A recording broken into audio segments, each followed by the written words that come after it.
As a result of fluoridation, our children will be healthier and happier.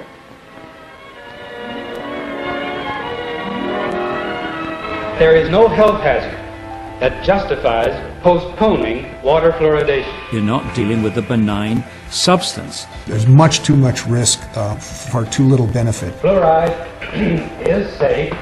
They decided far too early, before the science was properly in, that fluoridation was a good thing. The dental community has no idea of the toxicology behind fluoride. Fluoride does not just affect the teeth. Fluoride is a neurotoxin.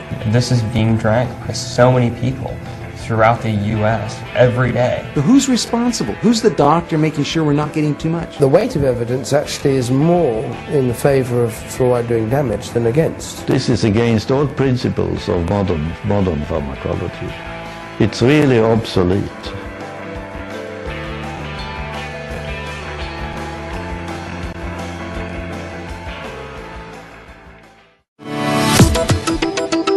Water fluoridation is the practice of adding fluoride compounds to the public water supplies for the purpose of reducing tooth decay.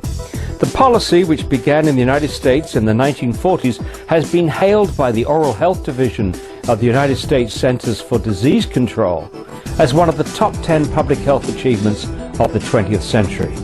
However, a growing body of science indicates that fluoridation is neither safe nor effective. In this video, we examine why over 2,000 health, scientific, medical, dental, and environmental professionals are calling for an end to fluoridation worldwide.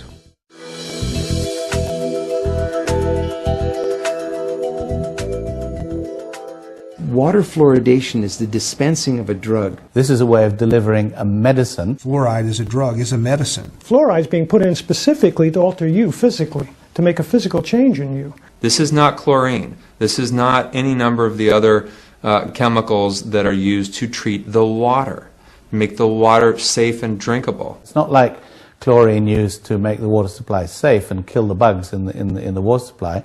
This is the only thing anywhere in the world that gets added to the municipal drinking waters to actually treat the human, to treat the body. There is absolutely no drug on the market that's given in a one-dose-fits-all situation. It's absolutely obsolete. It's in modern pharmacology, it's so clear that even if you have a fixed dose of a drug, the individuals respond very differently to one and the same dose. Now in this case, you have it in the water and people are drinking different amounts of water, so you have huge variations in the consumption. You can have an athlete, a laborer, who are drinking many, many times the amount of water. You can have someone who's diabetic, who's drinking a ton of water compared to the average. I mean, the whole name of the game in pharmacology is to deliver the right dose to the right person at the right time. And that's not what fluoridation does. It can't do it. I would prefer an individual use approach. I would have no problem with a doctor or dentist prescribing fluoride for a patient that he was keeping in touch with and monitoring for possible side effects and for the efficacy of the drug. That's essentially what's done with any other drug, and that's the way it should be done for fluoride. We don't put other things in the water to try to keep everybody's blood pressure down or everybody's stroke risk down, and there's no reason why we should be trying a one-size-fits-all approach for this either. The problem with adding medicine to water is an obvious one of consent, that people can't give their informed consent, which is a basic of medical ethics. We're allowing communities to do to everybody in the community what an individual doctor cannot do to an individual patient, and that is prescribe medication regardless of the informed consent of the patient. What physician that you know in his right mind would treat somebody whose medical history he doesn't know, who he's never met, with a substance that's meant to do change in their bodies, and just with the advice, have as much or as little of it as you like, but you'll take it for a lifetime because it's meant to help somebody else's teeth? Voters medicate each other whether they want it or not. And if 51% of the voters say, we're going to medicate everybody in town, and they all get medicated.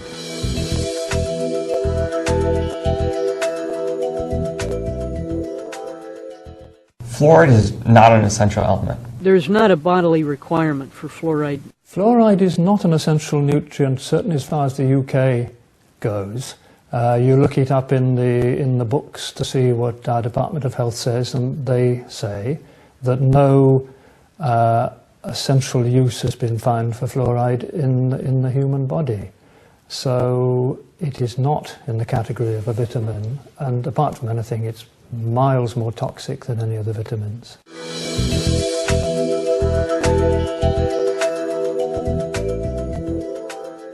Whatever benefit there is from fluoride on teeth is topical rather than systemic. It's been shown that it's really a topical effect principally rather than a systemic effect. It's effective topically, not when it's swallowed. There's no reason for people be exposing themselves, all their internal organs, to fluoride when, if it works, you can do something topically. If you want to prevent sunburn, you don't drink suntan lotion, you put it on your skin. And so if you want to have the benefits of fluoride in oral health, what you do is put it on the surface of the tooth and not drink it.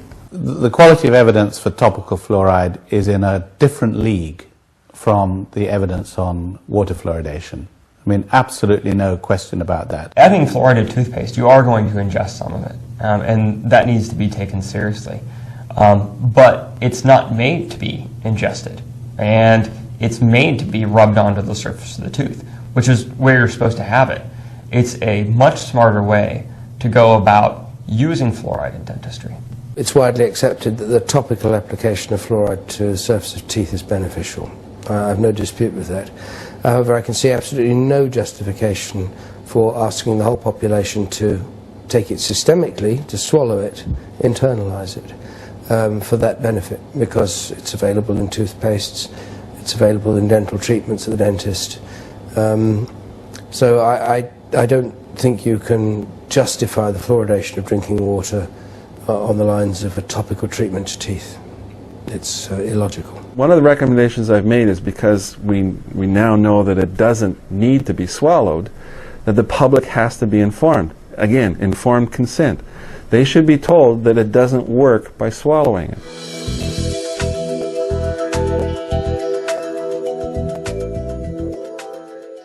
One of the things that the proponents are very careful to stay away from is to mention how many people don't fluoridate. Most of the Western world does not fluoridate their water. We are definitely in the minority in the fact that we push water fluoridation. Many of the countries in the world, the developed countries, no longer fluoridate, never did fluoridate. Most European countries do not fluoridate. Austria, Belgium, the Netherlands, France, Germany, Sweden, Norway, Denmark, Iceland, Italy, Greece, Portugal. The overwhelming number of countries in the world do not fluoridate, and guess what? Their teeth are just as good, if not better, than ours.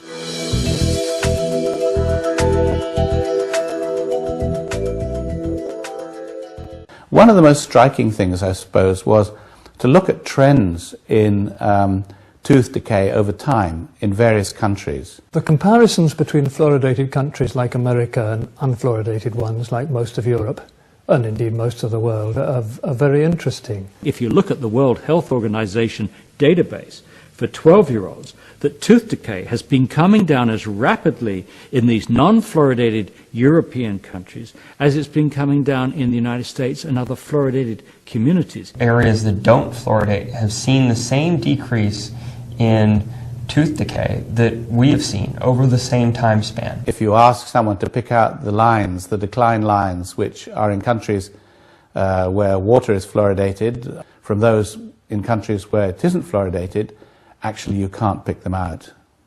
So I found that very surprising against the background of, as I say, having been a default fluoridationist.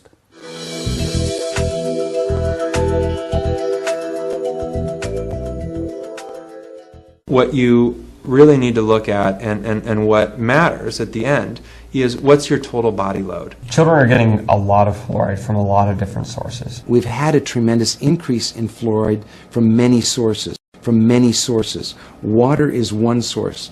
When we drink that water and when it's made into soda pop or it's made into beverages and made into soups, made into other products, we get fluoride from that source also. And we also have a lot of pesticides that have come on the market that leave fluoride residues on fruits and vegetables. Fluoride is a very common component in pesticides. And so, if you drink a glass of grape juice that's a non-organic grape juice and it's got skins on it, you're going to get a very high level of fluoride just from your grape juice. And they're also getting it from toothpaste. Studies have shown that you swallow quite a bit of toothpaste, or the children swallow quite a bit of toothpaste. Even if they're told not to swallow it, it just happens by accident. They don't rinse as well as adults, and sometimes they don't have as good swallowing actions. And therefore they're getting a lot of fluoride from that. So who's monitoring this exposure of when are we getting too much? No one's monitoring that. Nobody's looking at the total exposure to ensure that we're not getting too much and that certain subgroups aren't getting too much. The reality is we need to reduce our fluoride intake.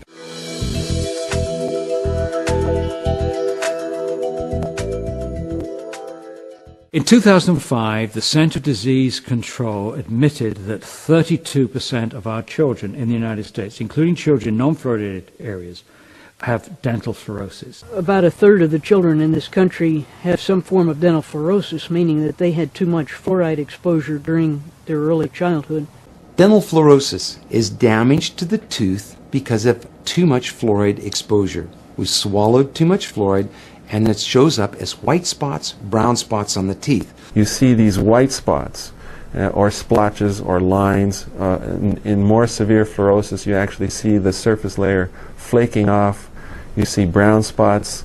And in severe cases, there's actual chipping and pitting and erosion of the tooth. Dental fluorosis is a biomarker that your child has been overexposed to fluoride during the development of their teeth. We now believe that there are several mechanisms involved. Fluoride could be inhibiting the enzymes, the serine proteinases that are degrading the final traces of proteins that are left behind in the teeth. The mechanisms have something to do with interference with the enamel-forming proteins or inhibition of some enzymes during that critical period. To do that, impacting those the enamel cells in the teeth, means that it can also impact cells elsewhere in the body. The promoters have always had this faith that you could damage the growing tooth enamel, the enzymes, the G proteins, or however that happens, without damaging any other tissue in the body at the same time. And I think that's very unlikely.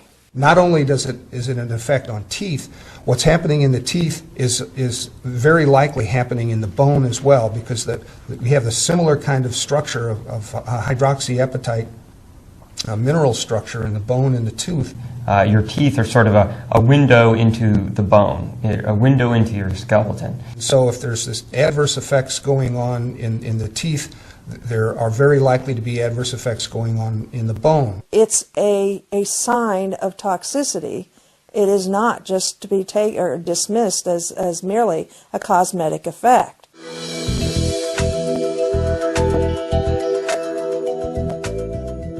This whole debate has been captured for over 50 years by the dental lobby, by dentists whose preoccupation is teeth. Well, teeth are not the only issue in the body. As dentists, we diagnose pathology of the mouth, diseases of the mouth. And we tend to disregard or not involve ourselves with the diseases of the rest of the body because it's not within our purview, it's not within our license to diagnose other parts of the body. Most definitely the dental community has had a monopoly, if you will, on the study of fluoride. And they have absolutely used tunnel vision to look at fluoride as a dental concern. However, it is not just a dental concern. It's a toxicity concern. The National Research Council has a report that just came out in 2006, which is one of the best sources of finding out what fluoride is doing to the rest of the body. One of the most interesting things in the report is the diversity of the number of organs that are being affected by the fluoride beyond either the teeth or the bones. We do need to get away from looking only at fluoride in connection with teeth. We need to be considering its effect on a whole bunch of other systems in the body, on people's general health in a whole lot of respects.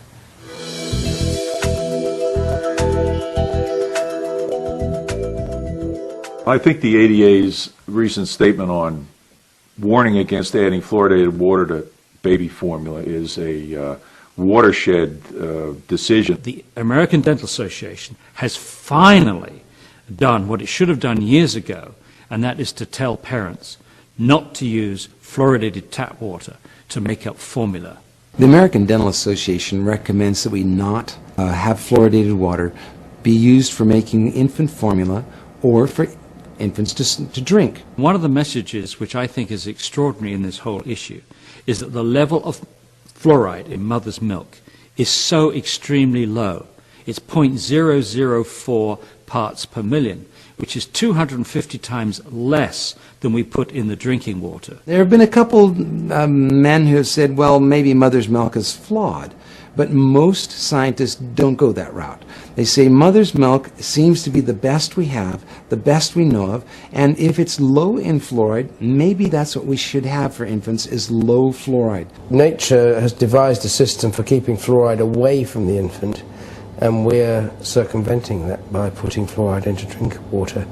And I think there are consequences. I think parents should know that fluoride is an extremely active chemical when it gets into our body. It can interfere with the pineal gland. It can interfere with the thyroid gland. The thyroid gland and the pineal gland are both intimately involved with brain development, mental development. A real concern with young kids, especially with newborn infants, is that the blood-brain barrier is not fully developed at that point, and when children are drinking a formula made with fluoridated drinking water, they're getting a huge an inappropriate dose of fluoride in the developing brain.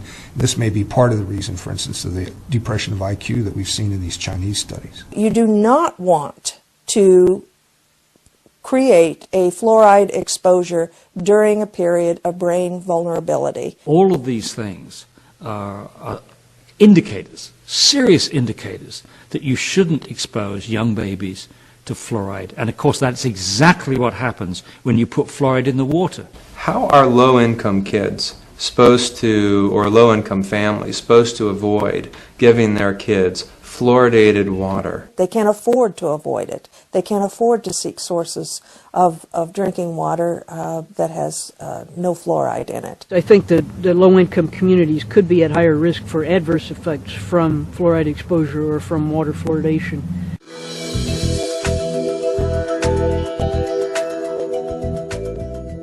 As far as I can see, there is no doubt that the intake of fluoridated water is going to interrupt basic functions of nerve cells in the brain. The NRC committee did review the available information on fluoride effects on the brain, on neurological function, and we concluded that there does seem to be evidence for some effects. There needs to be more study of several areas.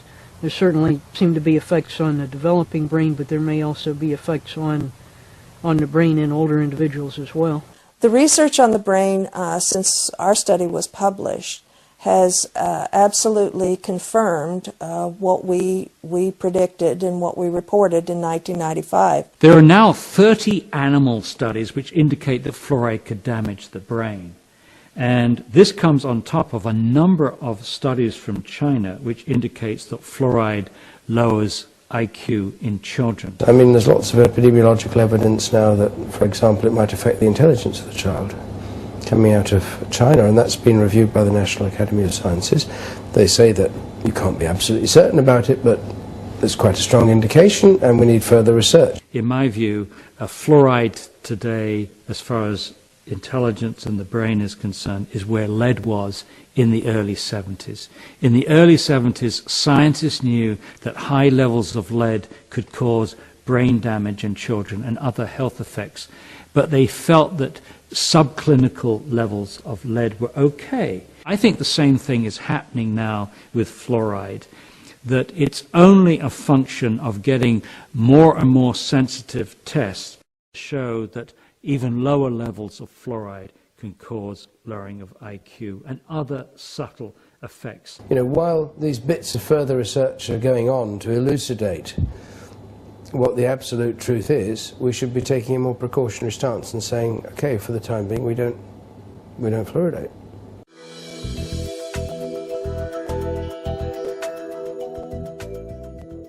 The concern about fluoride and the effect on the thyroid is multifold. Fluoride was used to suppress hyperactive thyroid, especially in Europe back in the 40s and 50s. And the doses that were used to suppress thyroid activity are now in the range that people are getting in the U.S. from this vast overexposure to fluoride. There's a consistent body of literature that indicates that fluoride exposure does reduce thyroid function in humans and in experimental animals, and that the exposures in humans associated with these effects are in the range of exposures that are expected with people who drink fluoridated water. A large percentage of the population of the United States does have some problem with the thyroid gland. The large number of people who have hypothyroid, underactive thyroid now, may very well be related to the fact that there's so much fluoride in the environment. The ingestion of fluoride does affect the actions of the thyroid gland. A hypothyroid individual should definitely be concerned about drinking fluoridated water because it would take a very serious clinical condition and it could make it even worse. The effects of hypothyroidism, even probably borderline hypothyroidism, are things like depression, lethargy. When a person just doesn't feel like getting up and doing anything, there are obviously a lot of things that can cause that, but low thyroid function is among them, and low thyroid function is a contributor to depression in some, perhaps many people.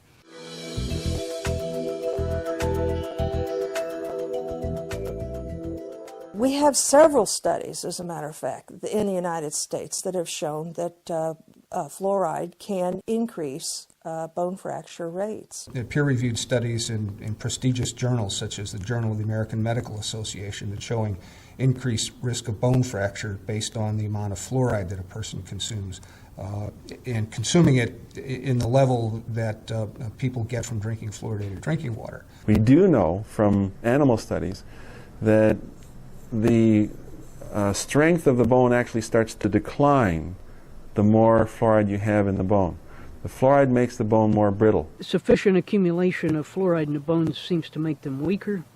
It makes them more dense on X-ray film, but this is associated with a more brittle structure. Of course, we're concerned about hip fractures because that's a huge cost to the healthcare system. Hip fracture in the elderly, in all too many cases, means that that person is not going to walk again or will even die.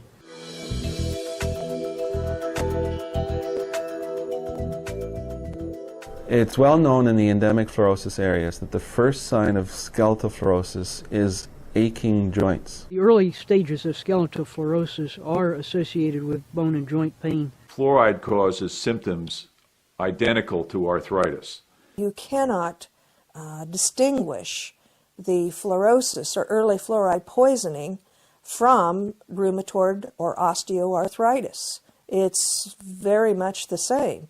Nobody, to my knowledge, has yet looked carefully at fluoridated cities or fluoridated populations and looked at the symptoms of arthritis to determine whether or not fluoride is contributing to this endemic or possibly epidemic of arthritis that we have in North America. I think there's every reason to be concerned that today fluoride is one of the factors contributing to the epidemic of arthritis in this country. According to the CDC, 1 in 3 American adults have some form of arthritis. That's 68 million Americans. Supposedly the fluoride exposures in this country are not usually high enough to get to skeletal fluorosis.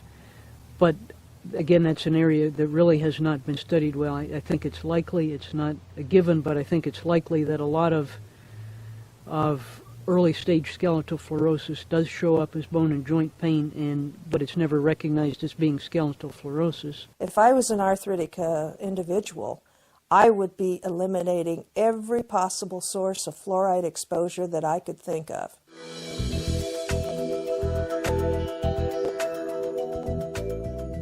If you ask most dentists and ask them what they're putting in the water, most dentists would say sodium fluoride, pharmaceutical sodium fluoride, the same stuff that is in toothpaste. They have absolutely no idea that it's, in 9 out of 10 cases, hydrofluorosilicic acid, And that hydrofluorosilicic acid is a waste product for the phosphate industry. This has come about because for maybe 100 years, the phosphate fertilizer industry put out two very, very poisonous gases into the environment, hydrogen fluoride and silicon tetrafluoride. Eventually, they were required to capture those, and they did it with a wet spray, water, and that water converts these two very toxic gases into hexafluorosilicic acid. And it's this scrubbing liquor, which is about 25% strong, is put into tanker trucks, driven around the country, and added to our drinking water. If this stuff goes out the stack, it's an air pollutant. If it goes directly into the water supply, if they would take that scrubber liquor and dump it into the local river, it's a water pollutant. But if they put it into a tank wagon and sell it to somebody, a water authority, like magic, it's not a pollutant. And they can take that then to your drinking water supply and not discharge it into your river. They discharge it directly into your drinking water supply, slowly bleed it in, and as magic, it's no longer a toxic pollutant. It's now what's called a product. It's never purified. It's not a pharmaceutical grade compound. It's a mixture of whatever that collects in the stack gases. And it contains lots of contaminants, a lot of heavy metals. When you're talking about adding fluoride to drinking water, you're not just talking about adding fluoridation chemicals. You're talking about adding all of the industrial waste byproducts that come along with it. In Oregon, where we've got 135 communities that already exceed the drinking water standards for arsenic, the idea of adding any more arsenic to drinking water, even if it's a small amount, just doesn't make a lot of sense. I find very few people who actually, with an open mind, read through the science, understand the significance of the questions and what the direction that all the new science is pointing in terms of the risks of fluoride, who still go on to say we ought to force it into everybody's drinking water. We have better ways of improving dental health today than using fluoridation. And let's be sensible about it. It doesn't work systemically. It works topically. It is unethical, it is unnecessary, it's ineffective. It's dangerous. I mean, this is so obvious. It's so really very, very far-fetched. You have the teeth there, they are available for you. Why drink the stuff?